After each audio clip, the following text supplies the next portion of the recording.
अस्सलाम वालेकुम दोस्तों, मैं हूं शाहिद हुसैन। एक बार फिर आप सबको सलाम, आदाब और जी आयन कहेंगे। वो इसलिए कि आप सब जुड़े रहते हैं और आप सब की रिस्पेक्ट और आप सब काबिल एहतराम है। आज की वीडियो में हमने कुछ डिटेल रखनी है आपके सामने कि सीमा को इतनी आज़ादी क्यों है, जो कि एक अरसे से सभी लोग बात कर रहे थे कि बुनियादी तौर पर वो लोग जो इंडिया में रहने के बावजूद जिनको राइट्स नहीं मिल पाते, जिनको उनके हकूक नहीं मिल पाते, जो भूख और अफलास की ज़िंदगी गुजार रहे हैं, जिनके पास सही से पहनने के कपड़े नहीं है, उनको तो इतनी आज़ादी नहीं है। लेकिन इतनी आज़ादी जिस तरह की सीमा को दी गई है उसका तो शायद ही कोई दुनिया में शायद मिसाल मिलती हो, शायद ही कहीं भी किसी दूसरे मुल्क में किसी की मिसाल मिलती हो। लोगों को ऐसे हकूक अपने मुल्क में नहीं मिलते, तो सीमा को किस तरह के हकूक मिल रहे हैं, लोग ये सवाल करते हैं। और हम ही कुछ इस वीडियो में सवाल भी पूछेंगे और इस वीडियो में जो डिटेल हमने आपके साथ शेयर करनी है वो भी कुछ अलग सी तफसीलात है, क्योंकि मोमिन मलिक साहब इस केस में जो प्रोग्रेस हो रही है, जो तफसीलात हैं, जो अपडेट्स हैं, वो आप सबके सामने रखते रहते हैं। चूंकि वो इस केस से जिस तरह के जुड़े हुए हैं, तो वो चाहते हैं कि जो भी मालूमात जो लोग फ़ोन पे वीडियोस के ज़रिए, व्हाट्सएप कॉल के ज़रिए या किसी भी तरह उनसे जानना चाहते हैं, तो वो उन तक मालूमात पहुंचाते हैं। आज चूंकि सीमा का सोशल मीडिया का आज़ादाना न सिर्फ इस्तेमाल बल्कि कानून का खिलवाड़ करना एक मौजू है हमारा, कि किस तरह वो कानून का खिलवाड़ कर रही है। और फिर वहाँ की जो इदारे हैं, वहाँ की जो गवर्नमेंट है, इंडिया की जो पुलिस है, जिनको इनके खिलाफ कार्रवाई करनी चाहिए थी, जिन इदारों ने सीमा के खिलाफ पहले कार्रवाई की, अब उन्होंने आंखें क्यों बंद कर रखी हैं? उनको ये सब क्यों नजर नहीं आ रहा कि सीमा कानून का खिलवाड़ कर रही है? अब उसके ऊपर या तो उसको रोकते या मजीद उसके खिलाफ कार्रवाई होती। ये हमारा मौजू, हम बात कर रहे हैं इस बात पे। चूंकि एपी सिंह से जब भी कोई सवाल किया जाता है, यानी कि जग हसाई होने के बावजूद, दुनिया भर में तजलील होने के बावजूद, मुकम्मल तौर पर एक्सपोज होने के बावजूद, उस आदमी की ढिठाई जो है वो कम पड़ने का नाम नहीं ले रही। उस आदमी की ढिठाई जो है आज भी बरकरार है।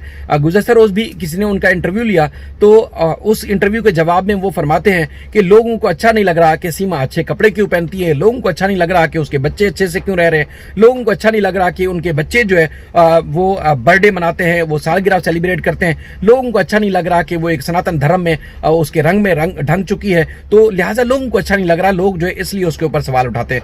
तो एपी सिंह जो कि कानून की डिग्री होल्डर हैं, एपी सिंह साहब जो कि अपने आप को डॉक्टर समझते हैं, यकीनी तौर पर वो कानून के ही अपने आप को डॉक्टर समझते होंगे, तो क्या एपी सिंह साहब की नज़र में जो है वो सीमा जिस तरह कानून का खिलवाड़ कर रही है, वो क्या सब जायज़ है? क्या कानून इस किस्म की इजाज़त देता है? ये सवाल है। दूसरा, चले एपी सिंह साहब जो है चूंकि उनके कहने पे ना एफआईआर हुई थी, ना उनके जो मुबैना तौर पर, क्योंकि उनका हो सकता है इन्फ्लुएंस हो सकता है उनकी मंशा, या हो सकता है एटीएस में उनके कोई करीबी दोस्त हों, करीबी साथी हों, करीबी रिश्तेदार हों, जो इस इन्वेस्टिगेशन को 7 महीने, बल्कि अब 8वां महीना पूरा होने वाला है, वो 8 महीने पूरे होने के बावजूद जो है कंप्लीट नहीं होने दे रहे। इन्वेस्टिगेशन की जो हतमी रिपोर्ट है, जो फाइनल रिपोर्ट है, वो पेश नहीं होने दे रहे। लेकिन सवाल यहाँ पैदा होता है, क्या उन्होंने आंखें ये फेर रखी हैं कि पहली जो एफआईआर कटी थी उस पर तो मुकम्मल तहकीकात अब तक नहीं हो सकी, लेकिन जो कानून का मजीद खिलवाड़ हो रहा है, क्या ये भी एपी सिंह के असर रसूख की वजह से जो है वो कंप्लीट नहीं हो पा रहा, या कोई और वजह है? या क्या इदारे, उनको पता नहीं कि जो भारत सरकार ने अपना कानून पास कर रखा है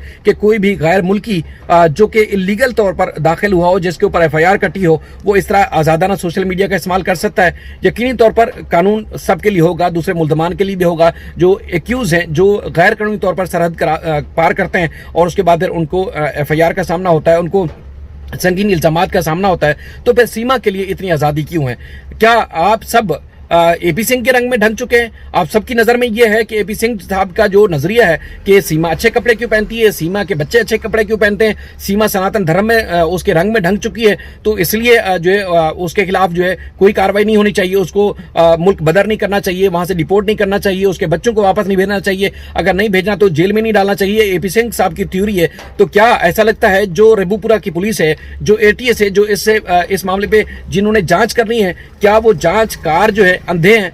वो जांचकार जो है कानून का उनको इल्म नहीं है? क्या वो नॉलेज नहीं रखते कि जो भारत सरकार ने कानून पास किया है, जिसकी पूरी डिटेल आपको मोमिन मलिक साहब बता रहे हैं, उस जुमरे में नहीं आती? उस कानून की जो खिलवाड़ हो रहा है, उस कानून की जो खिलाफ वर्जी हो रही है, क्या उस जुमरे में नहीं आता? इसको रोकना नहीं चाहिए था? अगर ये जो उसने चर्चा की है, जो कुछ ये कर रही है, तो क्या आप सब ने उसके खिलाफ कार्रवाई नहीं बनती थी कि अलग से कार्रवाई करें? जो पहले चल रही है उसको भी कंक्लूड करते, उसको भी फाइनल करते, और साथ ही साथ आप जो उसने ये सोशल मीडिया पे इतने अरसे से जो खिलवाड़ मचा रखा है कि वीडियो बनाए अपनी मर्जी से प्रचार करे, चर्चा करे, वो नहीं कर सकती कानूनी तौर पर। तो जब वो कानूनी तौर पर नहीं कर सकती तो वो एक्शन लेने के बजाय कि उसने जो कुछ किया है उस पर एक्शन बनता था, एक्शन लेने के बजाय आप सबने चुप साध रखी है, आप सबने आंखें बंद कर रखी हैं। क्या आपको अपने कानून का इल्म नहीं है? तो बहरहाल ये अगर इल्म है तो फिर उसके खिलाफ कार्रवाई बनती थी। बहरहाल हम सबका काम बनता है कि हम आवाज उठाएं गुलाम हैदर की, हम उनके लिए बात करें, हम उनका जो भी मसला है, जो भी उनके बच्चों के इश्यूज हैं, हम उसके ऊपर बात करें, हम बात करते रहेंगे। हम उन तमाम इंडियन बहन भाई जो अपने मुल्क के कानून की पासदारी चाहते हैं, वो तमाम इंडियन बहन भाई जो चाहते हैं कि उनके कानून जो उनकी गवर्नमेंट ने पास किया है उसकी पासदारी होनी चाहिए, तो फिर हम ये भी चाहते हैं कि जिस तरह वो चाहते हैं इस तरह उसके कानून के ऊपर अमल दरामद होना चाहिए। मजीद क्योंकि गुलाम हैदर साहब ने कराची आना था और गुलाम हैदर साहब ने जो है वो कुछ काम था इस सिलसिले में कराची में मौजूद होते, लेकिन कराची में आज जो है वो शदीद बारिश है, तो इंशाल्लाह मंडे वो कराची में होंगे। मजीद इस तरह की जो भी अपडेट्स होंगी आपके सामने रखेंगे और हम जो है आपको बताते रहेंगे। मोमिन मलिक साहब की जो वीडियो है, तफसीली वीडियो आप देखें और अपनी राय का इजहार जरूर कीजिएगा। सभी को नमस्कार, सलाम दोस्तों।